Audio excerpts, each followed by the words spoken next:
Georgia is the first significant attempt to try to translate these 100 solutions into a set specific to the state of Georgia, or in fact, the first time it's being translated into a state-level action plan.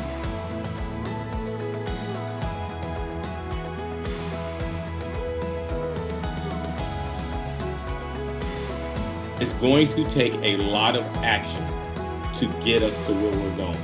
And just like compost, it starts off messy, but when it finishes, it is the most amazing soil you will ever have. So I say to everyone that's on this call, don't stop messing with the stuff that's dirty to get us to what we need.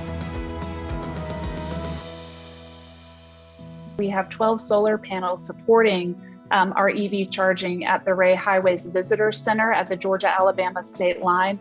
And I'm often asked, how can I, by DOTs, how can we bring on 100 kW or 150 kW charging at our visitor centers and rest areas in rural areas? You know we don't have the power there, Allie. How am I going to get the power there? And do you know what we tell them at the Ray? Build solar energy. Solar-powered EV charging is a viable option.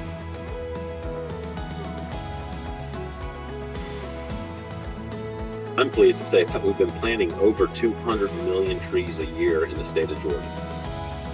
That surpasses anything else in any other state in this nation has been doing. In the 5 years that I've been in this job in Georgia, we've planted about 1.1 billion trees.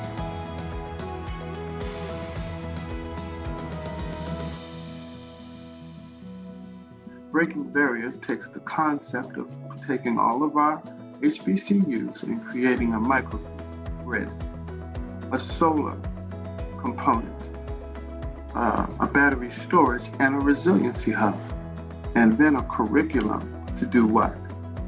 Keep our youth in the running and competitively involved in this changing world that we call clean energy. This is impacting not just the universities, because we take that energy now and we focus it into West Georgia to help who? Low, moderate income communities, from disasters, education, showing them how to live, a whole component of what we believe is the best way to make it scalable.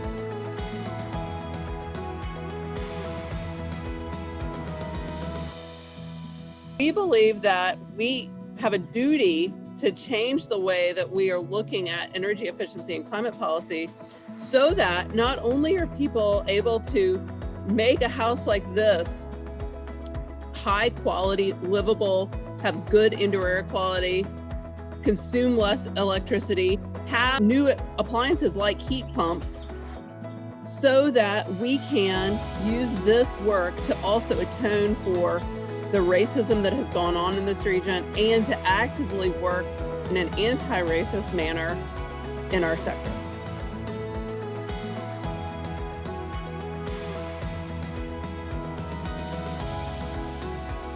Without a compass, we will not have an opportunity to get to the destination of a clean energy future that we are fighting for. And I believe in my heart that that compass has to be equity.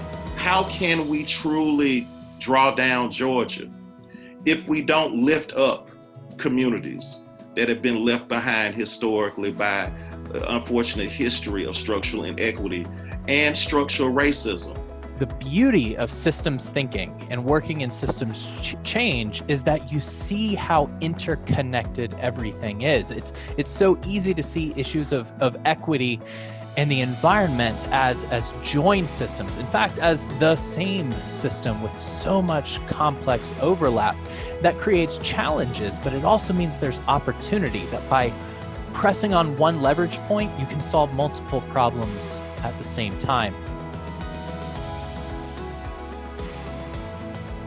We have 9 years and a few months to try to implement as many of these at scale as possible. And if we do, or when we do, we'll have made a big dent in Georgia's carbon footprint. We won't be at zero yet, though, and that's the goal, is to get to net zero as soon as possible. And this hopefully gives us some very tangible, concrete things to do.